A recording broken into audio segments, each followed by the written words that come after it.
Today we've got a simple maintenance item for our 2016 Jeep Wrangler. We've got a Gates Complete Serpentine Belt Kit. Inside it comes with your tensioner bracket, tensioner shock, pulley, and both of your idler pulleys, as well as your drive belt. Let's go ahead and get this thing installed.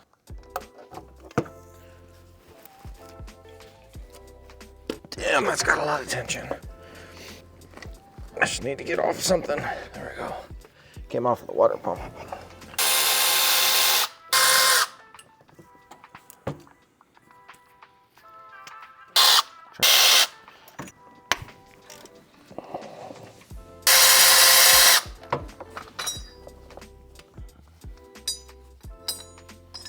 One of the interesting things about this Gates kit is these idler pulleys are actually metal and quite robust, where the factory pulleys have a smaller bearing and a larger plastic outer housing.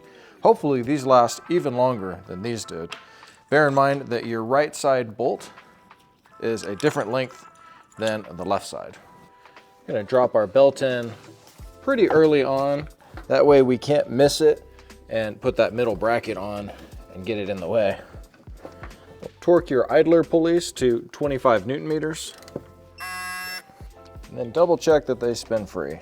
On your lower alternator bracket, you're gonna tighten the middle bolt to 55 Newton meters. You wanna tighten that bolt first. Your other three are gonna go to 25 Newton meters, and those need to be hand tight before you tighten the middle bolt. On your actual tensioner, pay attention to the two different sized bolts. The short one goes in the bottom, long one goes in the top. On our two tensioner bolts, the top bolt is 33 Newton meters, the bottom bolt is 23 Newton meters. Now is the fun part. We have to get our belt back on. I've got it around all of the pulleys except the water pump, since it's got a nice smooth finish. We're gonna slowly apply tension to our tensioner shock. You don't wanna shock load this thing, and then we'll pull it up over our water pump.